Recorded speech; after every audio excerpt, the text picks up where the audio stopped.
O mito e suas sugestões. Antes de tratarmos especificamente do mito do amor romântico, achamos por bem salientar o significado das elaborações mitológicas nas culturas. A vida é o acontecimento de toda a hora. Diante deste fenômeno que não para, o ser humano sente-se constantemente impelido a buscar respostas que o ajudem a compreender o significado de uma gama de acontecimentos. No desejo de compreender, o ser humano faz perguntas. Na pergunta que formula, expressa o seu desejo de desvendar o mundo que o envolve. Somos seres naturalmente filosóficos. Essa natureza filosófica, elemento que faz parte do estatuto humano, manifesta-se naturalmente na nossa vida por meio de explicações simples que fazemos dos fatos. Nosso desenvolvimento cognitivo, isto é, nossa capacidade de raciocínio, passa por um processo de amadurecimento biológico. Assim como o corpo precisa amadurecer para ser capaz de produzir uma outra vida, também nosso cérebro necessita amadurecer para executar raciocínios mais complexos. É por isso que, no início de nossa vida escolar, os aprendizados seguem regras que consideram nossa maturidade cerebral. Não é possível, por exemplo, propor a uma criança de 7 anos uma operação de álgebra. Ela ainda não dispõe de amadurecimento cerebral para tal raciocínio. A mesma criança não será capaz de compreender a teoria do Big Bang, que procura explicar cientificamente a criação do universo. O melhor é contar a origem do universo por meio de uma história que se encaixe no seu universo infantil. Pois bem, na infância da inteligência, o mito é a elaboração possível. Recordo-me que, quando era criança, sempre que trovejava, eu ouvia minha mãe dizendo que o trovão era a manifestação da braveza de Deus com algumas pessoas no mundo. Escutava aquela explicação e nela colocava minha confiança. Deus estava bravo, mas não era comigo, era com outras pessoas. A frase de minha mãe, ainda que absurda para um adulto, cessava no meu coração de criança o medo dos trovões. Dar nome ao medo é, de alguma forma, começar a vencê-lo. Os mitos nascem assim. É diante de um não saber dizer que ele é construído. Com o tempo, depois que aprendi que os trovões são fenômenos naturais causados por descargas elétricas, aquela explicação mitológica deixou de ter valor para mim. O inegável é que, na infância da minha vida, aquela forma de compreensão da realidade fez parte de minhas crenças. Recordo-me também que minha mãe não nos permitia comer manga e tomar leite ao mesmo tempo. Entre um alimento e outro, precisávamos observar um prazo de, no mínimo, 8 horas. A razão para a proibição era simples: o mito de que a mistura dos dois alimentos era capaz de provocar a morte. Mitos são tentativas de explicação daquilo que ainda não sabemos compreender.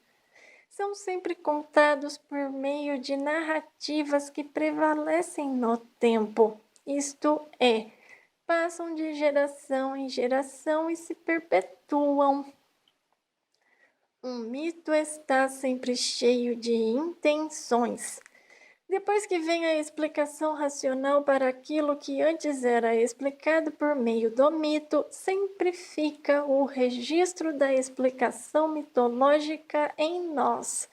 O mito sempre tem alguma coisa a nos ensinar, ainda que já tenhamos superado a sua formulação e a tenhamos substituído por uma explicação racional.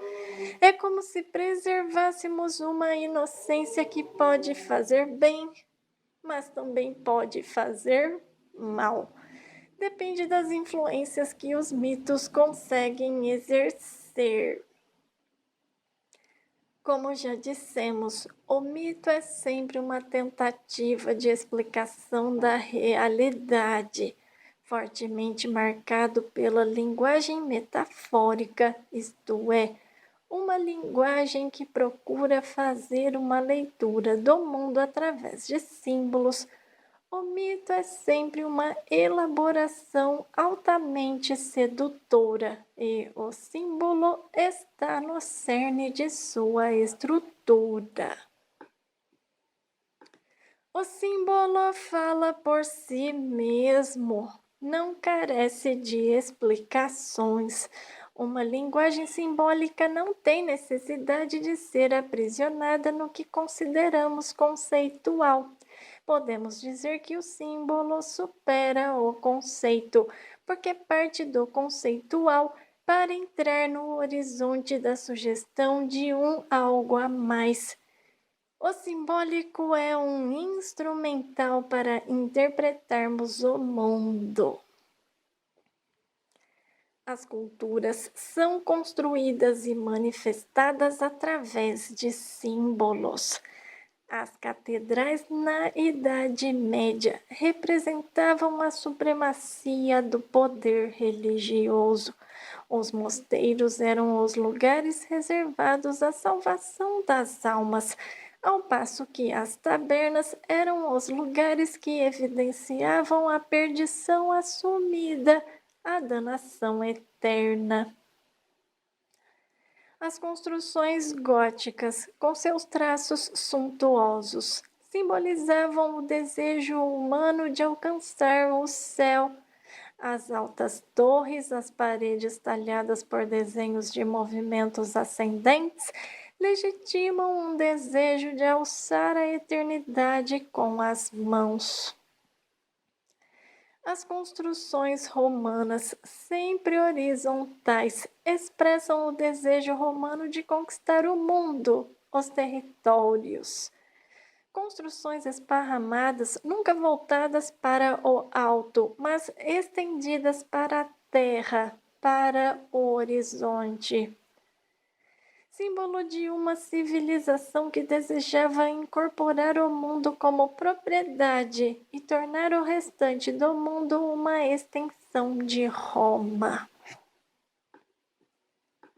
Os gregos e a sabedoria que gerou a cultura ocidental. Atenas, cidade da força intelectual. Esparta, cidade da força dos corpos.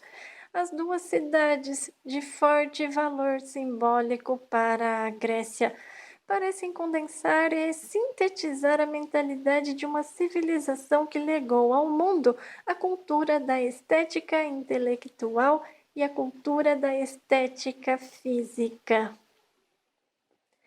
Minas e suas estruturas barrocas. O barroco é o movimento dos contrários. A igreja majestosa condensa em sua arquitetura a glória e a decadência.